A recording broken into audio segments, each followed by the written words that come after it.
Oke guys, assalamualaikum warahmatullahi wabarakatuh. Kembali lagi di channel Dunia Subur. Dadah dulu. Hai. Oke, sekarang malam ini kita ada bahasan menarik nih teman-teman. Yaitu kita ini dari kelompok mahasiswa akan membahas terkait amalia-amalia yang ada di masyarakat yang sudah familiar. Tentunya kita akan bahas tahlilan. Nah, tahlilan ini tentu menuai kontroversi antara orang yang melaksanakannya dan orang yang tidak melaksanakannya. Tentunya mereka semua punya background masing-masing kenapa tidak melaksanakannya dan kenapa mereka melaksanakannya. Oke. Maka dari itu kita serahkan ke moderator. Silakan moderator. Oke, terima kasih kepada saudara kita Asep. Sebelumnya kita mungkin perkenalkan dulu ya teman-teman dari kelompok kita sendiri. Di sini saya sebagai moderator yaitu Muhammad Faisal Rahmatullah dari Prodi MBS. Selanjutnya mungkin perkenalan. Nama saya Asep Ahmad Subur, Prodi PBS. Oke, nama saya Irfan Saputra dari Prodi MBS. Ya, nama saya Muhammad Afifuddin dari Prodi MBS. Baik, perkenalkan nama saya Aditya Maulana dari Prodi Perbankan Syariah. Wah, mantap. Ya, mungkin itu ya teman-teman perkenalan singkat daripada kami. Selanjutnya kita mungkin gimana nih teknisnya, kita akan langsung kepada pembahasan tahlil atau gimana? Oke, sebelum kita masuk ke pembahasan, mungkin kita sharing-sharing dulu ya pertanyaan daripada teman-teman semua terkait gimana sih tahlilan keadaannya di desa masing-masing dulu atau di kampung masing-masing. Baik, mungkin kita akan langsung aja ya sharing session terkait tahlilan di kampungnya masing-masing. Mau dari siapa nih teman-teman yang pertama? Dari pribadi Faisal. Kalau Faisal gimana tuh terkait tahlilan itu? Apakah di kampung itu masih melaksanakannya atau mungkin udah enggak atau gimana gitu? Kalau di kampung saya pribadi itu ya kalau tahlilan, alhamdulillahnya masih ada terkait tahlilan tuh. Dan minim juga orang yang menolaknya lah. Maksudnya yang tidak melakukannya. Oh, berarti Lebih dominan yang melakukan tahlil setelah ada kematian atau wafat daripada seseorang itu. Nah, itu lebih banyaknya di kampung saya itu ketika sampai 7 hari lah pada umumnya ya kan. Sampai 7 hari, di 7 harinya itu ketika selesai 7 hari itu nanti ada bingkisan berkatnya ya. Enggak, kalau duit jarang kalau di saya ya. Nah, setelah daripada 7 hari itu nanti ada setiap Jumatnya itu namanya jajamahatan. Itu teknisnya itu setiap hari Jumat. Setelah daripada 7 hari si mayit meninggal. Jadi sampai 40 harinya tuh jajamahatan tuh setiap hari Jumat. Terus ada sampai 40 harinya. Nah, selang 40 hari itu nanti ketika habis 40 hariannya itu gak ada lagi. Dan 100 harinya pun di sana jarang ya. Kalau di sini kan seringnya ada di ada 40 habis itu 100 hari atau haul ya kalau bahasa ininya tuh. Nah, kalau di sana tuh jarang kalau haul gitu. Setahun. Kalau setahun ya haul ya. Nah, di sana tuh masih jarang ya kalau haul. Mentok tuh di 40 hari. Paling nanti yang paling akhir tuh di puncaknya di bukan di ini renovasi makam tuh namanya? Yang dari tadinya tanah makamnya tuh dibuat jadi ada nisannya dicor. Dicor. Serius dicor. Ya, dikasih semen gitu. Nah, itu puncak daripada si mayit meninggal tuh di situ. Nggak ada haul, nggak ada apa kalau di desa saya ya. Ya mungkin nanti kita sharing juga teman-teman daripada teman-teman semua. Pengen nanya nih, kan di kampung Faisal kan masih kental lah tradisi tahlilannya itu. Kalau orang-orang yang menentangnya ada nggak kira-kira? Orang-orang yang menentang tahlilan. Kalau dari asli penduduk warga kampung saya kayaknya jarang ya kalau untuk menentang daripada tahlilan itu sendiri, terkecuali mungkin ada daripada warga kampung yang selain kampung saya, kayak misalkan dari hasil nikah mungkin ya, hasil pernikahan antara luar kampung sama kampung sendiri itu mungkin adalah beberapa orang yang menentang tahlil. Cuman di dalam praktiknya adapun orang yang menentang itu tetap aja mengadakan tahlil. Jadi emang kayaknya sudah tradisi gitu tuh. Mau ada yang menentang mau enggak juga. Karena kalau emang wafat ya tahlil gitu kalau di kampung saya ya. Itu mungkin. Oke. Kalau sekarang menurut saya pribadi tahlilan di kampung saya tuh 50-50. Ya, 50-50. Kita di sono di Cadasari itu banyak ada pondok yang sebagian amalia NU, ada pondok yang sebagian enggak amalia NU. Jadi terkait tahlilan tuh ada orang yang melaksanakan tahlilan, ada yang enggak. gitu ya. Mereka punya alasan masing-masing. Cuman lebih banyak sih orang yang tahlilan gitu. Walaupun secara keorganisasian kita nggak bener-bener NU ya, tapi secara amalia aja gitu NU. Banyak berarti yang mengamalkannya. Banyak ya. Nggak tahu asu aja, nggak tahu apa dit. Kalau di kampung tuh nggak asu aja atau enggak sih, yang penting ngikut ya gitu. Heeh. Wah, bisa FOMO enggak, ini bukan naik gunung soalnya. Gitu. Kalau di kampung Irfan gimana? Tar dulu Sep. Kalau semisalkan di kampungnya banyak yang menggunakan tahlilan, tapi yang 50%-nya lagi atau 50-nya lagi itu gimana ketika ada yang menentangnya itu? Kalau ke menentang, ya justru ada juga yang menentang. Karena sebagian teman-teman saya itu ada yang benar-benar nggak melaksanakan sama sekali, bahkan nggak ikut sama sekali. Karena mereka punya alasan-alasan yang logis lah. Mereka bilang ya ini bukan dari Islam, dan tradisi ini tuh katanya itu dari Hindu Buddha gitu. Karena kan dulu Indonesia waktu Hindu Buddha, ketika Islam itu masuk, Hindu Buddha itu melaksanakan ketika ada yang meninggal, mereka melaksanakan kumpul-kumpul berupa makan-makan ya seperti kita lah pada umumnya gitu ya. Cuman ketika Islam masuk itu semua dirubah jadi bentuknya tahlilan. Nah, yang 50% itu meyakini bahwasanya tahlilan itu seperti itu, tradisi daripada Hindu dan Buddha gitu. Sehingga ini dianggap bukan Islam lah gitu. Itu 50% tuh ya. Terus yang 50% yang lain nggak tahu kenapa mereka melaksanakan tahlilan, dan nggak tahu juga kalau misalnya alasan tahlilan bagaimananya gitu ya. Cukup ikut aja. Apakah ada korelasinya dengan pertanyaan begini, katanya kenapa mereka gak mengadakan tahlilan karena alasannya memberatkan. Semisal nih kayak mereka ada yang meninggal, nah kemudian mereka ini mohon maaf dari keluarga sederhana misalkan, itu kan emang iya tidak mampu, itu kan tradisi banget gitu, lengkap banget di kalangan para sekarang kan gitu kan. Para sekarang. Ya maksudnya dari sekarang itu lengkap banget karena itu tradisi gitu loh. Nah, itu bagaimana pandangannya, Bung? Iya. Siap. Jadi bener apa yang dikatain Irfan ya. Jadi sebenarnya tahlilan itu kadang-kadang memberatkan, ya kan, karena di daerah kita sendiri kalau malam 1 itu biasanya dapat uang. Malam ke-7 itu biasanya dapat uang. bahkan ya. Bukannya tiap hari. Hah? Tiap hari? Enggak dit 1 sama 7 aja. Ganjil. 1, 3, 5 sama 7 itu dapat duit. Nah, justru di malam ke-7 nih ini memberatkan keluarga mayit dit. Soalnya kenapa? Gini. Ini yang banyak ditentang juga kan. Jadi kalau malam ke-7 itu, wah ini tuh puncak apa bahasanya tuh? Puncak kehormatan lah. Iya, kehormatan. Jadi kalau misalnya ada orang kaya meninggal, kalau misalnya isi amplopnya 10.000, itu nggak ada kehormatannya dit. Jadi sampai segitunya dit. Gengsi ya asalnya. Iya, gengsi. Jadi harus jangan 10.000. Nah, ini yang banyak ditentang oleh orang-orang yang kontra sama tahlilan ini gitu. Tapi sejauh itu ya tahlilan tetap dilaksanain. Ya, karena itu kan kalau bahasa finansial mah ya semampu-mampu inilah mereka juga gitu. Insya Allah kalau duit mah ada gitu. Cuman kalau untuk alasan nggak ada duit mah buat nggak tahlilan tuh jarang pan gitu. Lebih ke alasannya ya kurang bukan dari agama ya gitu. Ya, apakah boleh itu tahlilan itu jika memaksa banget gitu, itu dihilangkan?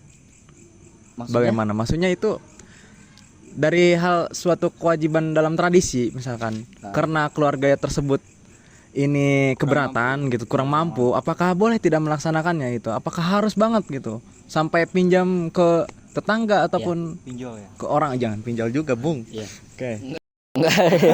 Enggak lah, nggak ada pinjol. Ya sebenarnya mah nggak juga pan, nggak harus kan, itu nggak ada di rukun Islam pan. Nggak ada itu tahlilan, itu kewajiban nggak ada. Jadi tahlilan itu ya bentuknya kan, kalau secara isinya ya pan ya, tahlilan kan bentuknya la ilaha illallah. Kalau zikir ya kita wajib lah berzikir ya kan, mengingat Allah, masa ya lupa gitu. Tapi kalau untuk melaksanakannya bentuknya tahlilan ya nggak wajib. Jadi kalau misalnya nggak ada uang sampai misalnya harus pinjam uang ya nggak usah. Lebih baik nggak usah.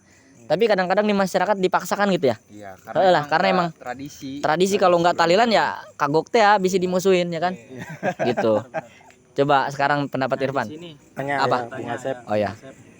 Bagaimana, apakah tradisi tahlilan itu bisa dianggap sebagai lokal atau kearifan lokal yang sejalan dengan nilai Islam, atau justru penyimpangan dari ajaran Islam yang murni?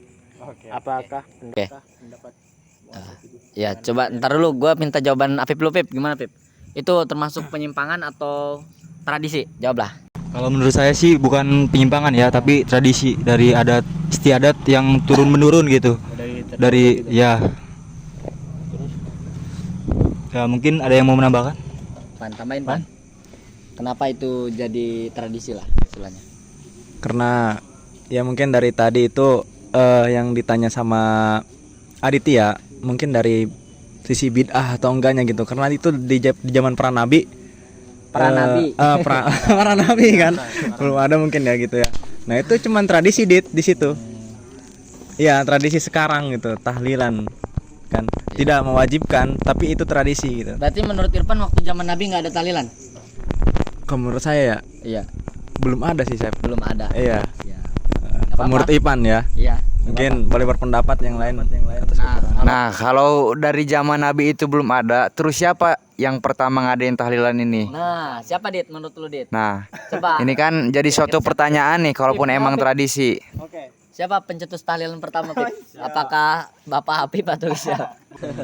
Yang pastinya dikutip dari para ulama ya. Jadi para ulama itu sepakat menggabungkan apaan sih namanya? Jadi ya kebiasaan tradisi itu menjadi tahlilan. Jadi terbentuklah tahlilan itu dari para ulama. Tradisi mana tahlilan ini? Tradisi Arab apa bukan? Indonesia. Tradisi mana Beb? Oke. ada yang mau menambahkan? Oke. Kita merujuk ke pelajaran kita minggu lalu ya kan. Jadi kan sebenarnya kan Al-Fatihah itu kan jadi unsur-unsur tahlilan itu kan yang utama itu kan unsur tahlilan kan yang pertama baca la ilaha illallah ya kan, zikir lah. Terus baca Al-Fatihah. Baca Al-Fatihah, terus baca hadorot ya kan. Baca sholawat, baca doa. Itu semuanya kan dianjurkan. Dalam Islam sendiri dianjurkan. Nah, cuman sistemnya itu prinsipnya udah ada. Cuman sistem tahlilannya bagaimana itu kita yang ciptakan. Gitu. Jadi kalau anjuran untuk baca la ilaha illallah, baca Fatihah dan lain-lain itu kan udah ada. Dari dulu ya. Dari dulu udah ada, dari Nabi pun udah ada lah, udah ada la ilaha illallah pasti udah ada gitu kan. Baca Fatihah udah ada. Terus baca sholawat udah ada, baca doa udah ada. Cuman bentuknya bagaimana?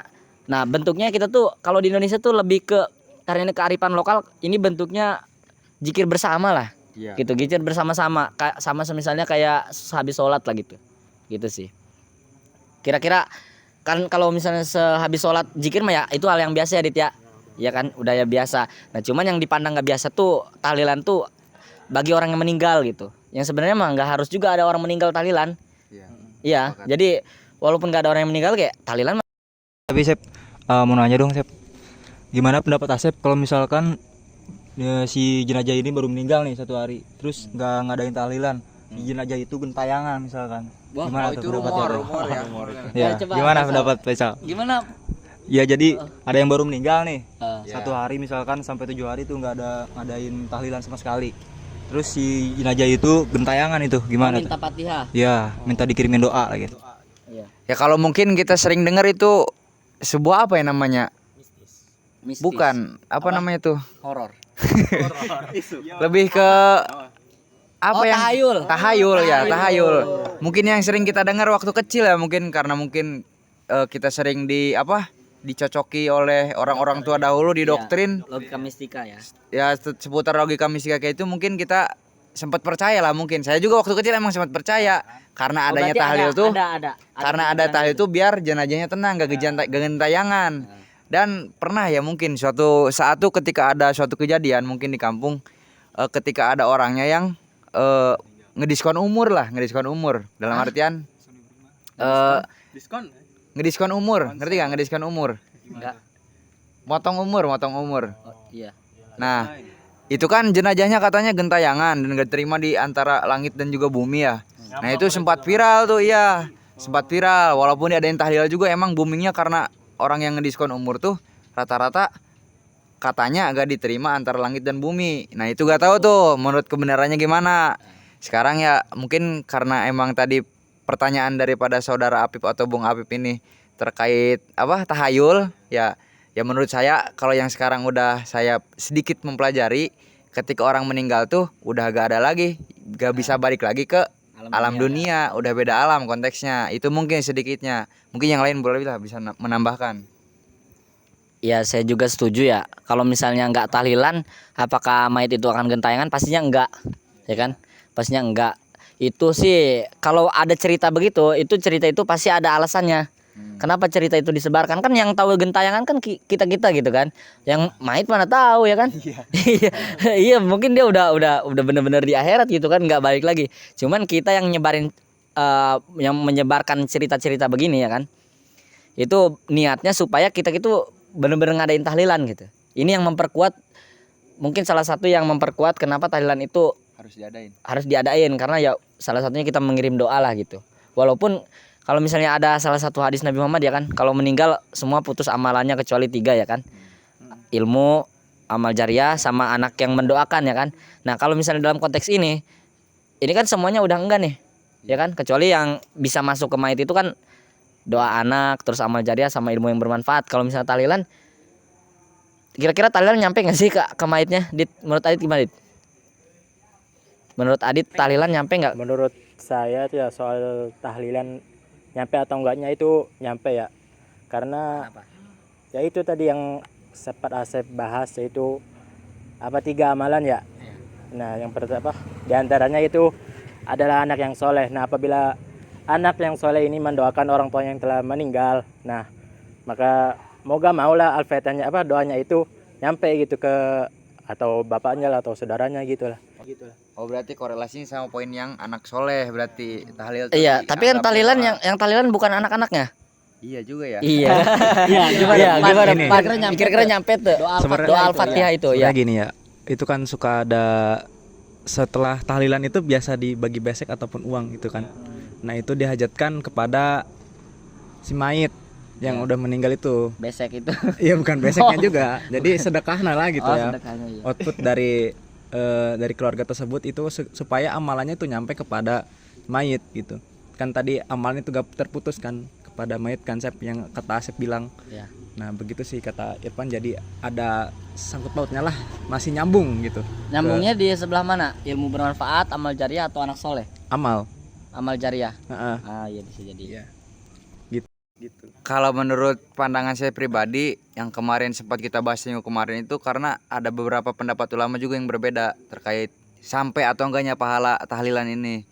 Dan ulama yang berpendapat bahwa pahala tahlilan ini gak nyampe ke mayit itu ada Imam Syafi'i dan juga Imam Maliki. Cuman di mazhab Imam Syafi'i itu ada sebagian imam juga yang membolehkan, yang menganut mazhabnya. Karena tadi alasannya karena landasan yang hadis yang Asep sampaikan yang 3 itu. Nah, adapun kalau Imam Syafi'i dan Imam Maliki itu menentangnya karena di dalam surat Quran An-Najm ayat berapa gitu ya? Lupa kalau salah ayat pastinya mah. Itu ada di situ dicantumkan bahwa seseorang yang sudah meninggal tuh gak bisa dapat apa-apa lagi kecuali kematian. Jadi bentuk pahala apapun yang udah di dunia itu udah terputus gitu. Kalau yang menentang, bagi para ulama-ulama dahulu yang menentang bahwa pahala tahlil itu gak nyampe. Nah, gimana tanggapannya tuh menurut kalian? Kalau ada 2 pendapat imam daripada imam-imam terdahulu itu, ada yang memperbolehkan pahala itu dapat atau sampai kepada mayit, dan juga ada yang gak sampai kepada mayit. Afif gimana, Afif? Menurut Afif kan ada 2 pendapat tuh, ada yang bilang sampai pahala, ada yang bilang udah enggak. Menurut Afif gimana? Afif sendiri cenderung percaya yang mana, nyampe apa enggak? Ya cenderung nyampe sih. Kenapa? Karena nggak balik lagi Al-Fatihahnya. Oke. Jawab. Ya karena kan yang mendoakan itu yang penting ikhlas ya. Misalkan nggak ngarepin ada amplop, besek lah berkatnya. Kalau dari seseorang itu hatinya ikhlas, pasti nyampe sih. Berarti nyampe pahalanya ya. Kepada mayit. Nah, boleh. Nah, menurut Asep sendiri gimana? Menurut Asep? Menurut Adit dulu. Oh, menurut Adit dulu boleh. Dit, menurut Adit nyampe apa enggak, Ya, Dit? saya ikut dengan saudara Apip, yaitu dengan nyampe lah. Apabila kita mendoakan atau mengirim Al-Fatihah kepada seorang mayit itu nyampe Itu nyampe lah ya. Nyampe lah ya gitu. Karena nggak balik lagi. Gak mental. Tapi iya, salah satu alasan yang rasional ya, Dit ya. Enggak rasional juga sih. Waktu itu waktu booming-boomingnya tahlilan itu, banyak yang menyuarakan bahwa tahlilan itu nggak diperbolehkan lah ya, bid'ah lah atau dan yang lain-lain. Itu kiainya bilang gini, Dit, katanya, Al-Fatihah nyampe nggak kira-kira kalau ke mayit? Nyampe lah, karena nggak baik lagi. Itu kita ketawa semua di situ, tapi ya memang kenyataannya gitu kan. Adit ngirim Fatihah nih, Ila Dorti untuk siapa gitu kan? Al-Fatihah misal. Apakah Fatihahnya Adit tidur tiba-tiba dikirim Fatihah, kan nggak ada gitu.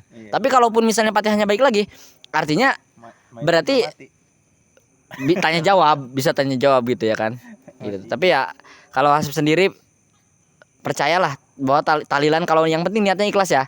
Tahlilan kan isinya zikir-zikir semua kan, menyebut nama Allah, terus Bagus ya, ya baca ayat Al-Qur'an ya kan, di antara lain Al-Qur'an, Al-Fatihah, Salawat. tahlilan, sholawat dan yang lain-lain, dan doa-doa juga.